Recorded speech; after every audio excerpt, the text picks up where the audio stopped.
વડોદરા શહેરના પૂર્વ મેયર, મહિલા મોરચાના ગુજરાત પ્રદેશના પૂર્વ પ્રમુખ અને હાલમાં મહિલા મોરચામાં રાષ્ટ્રીય ઉપાધ્યક્ષ તરીકેની જેમની જવાબદારી છે એવા વડોદરાના જ્યોતિબેન પંડ્યાએ, ડૉક્ટર જ્યોતિબેન પંડ્યાએ આજે ગાંધીનગર ગૃહ ખાતે પ્રેસ કોન્ફરન્સ કરી અને પોતાની નારાજગી વ્યક્ત કરી છે.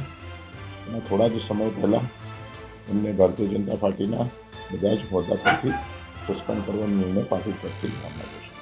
પાર્ટીના કાર્યકર્તા તરીકે દરેકે દરેક વ્યક્તિને પાર્ટીમાં જવાબદારી મેળવવા માટેનો અધિકાર છે, પરંતુ જ્યારે પાર્ટીનું શીર્ષસ્થ નેતૃત્વ કોઈ નિર્ણય લે છે તો એ નિર્ણયને માન સન્માન આપવાની પણ પાર્ટીના કાર્યકર્તા તરીકે દરેક કાર્યકર્તાની જવાબદારી છે. વડોદરા લોકસભાની વાત કરીએ તો 19 જેટલા લોકોએ વડોદરા શહેરમાંથી જેમણે લોકસભાના ઉમેદવાર માટે પોતાની દાવેદારી નોંધાવી. આજ કાર્યાલય ખાતે સાયન્સની પ્રક્રિયા પણ થઈ, પાર્લામેન્ટરી બોર્ડ પણ થઈ. પાર્લામેન્ટરી બોર્ડ પછી કોઈ એક વ્યક્તિ માટે પાર્ટીએ મન બનાવ્યું અને ગઈકાલે નામની જાહેરાત. સોશિયલ મીડિયા પર આપ જુઓ છો, સવારથી આ અંગેની લાગણી લોકો પોતાની રીતે વ્યક્ત કરી રહ્યા છે.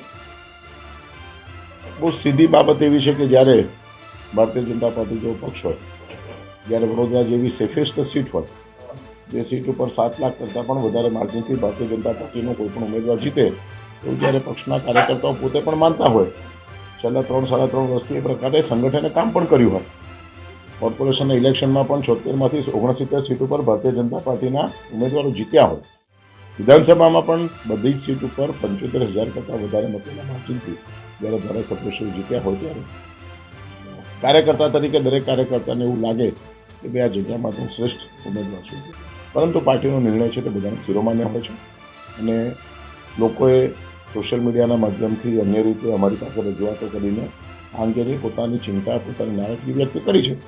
જ્યાં જરૂર લાગશે તે જગ્યા પર અમે એ વાત મૂકીશું પણ ખરા, પરંતુ પક્ષના ઉમેદવાર એક વખત રાષ્ટ્રીય કક્ષાએ જાહેર થયા પછી દરેકે દરેક કાર્યકર્તાએ ઉમેદવાર માટે કામ કરવું જોઈએ, કારણ કે આપણે કમાવાના નિશાન માટે કામ કર્યું છે.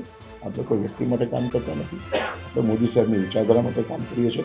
આપણે કોઈ વ્યક્તિ માટે. એમની પ્રેસ કોન્ફરન્સ મેં સાંભળી નથી, એટલે એમણે કયા આક્ષેપો કર્યા છે તે મારા ધ્યાનમાં નથી. એટલે જે વ્યક્તિ આક્ષેપ કર્યા છે એની પાસે કોઈને કોઈ પુરાવા છે એવું માનીને ચાલે છે. પાર્ટીના સંદર્ભમાં કોઈ પણ પ્રકારના આક્ષેપ કરવા સહેલા છે.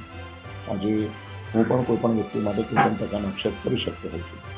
આક્ષેપ કરવા અને આક્ષેપ સાચા હોય બેમાં બહુ મોટો અંતર છે, અને જે વ્યક્તિ આક્ષેપ કરે છે તે વ્યક્તિનો યુક્તિ જવાબ પણ આપે છે. अब खबरों से लगातार अपडेट रहना हुआ आसान।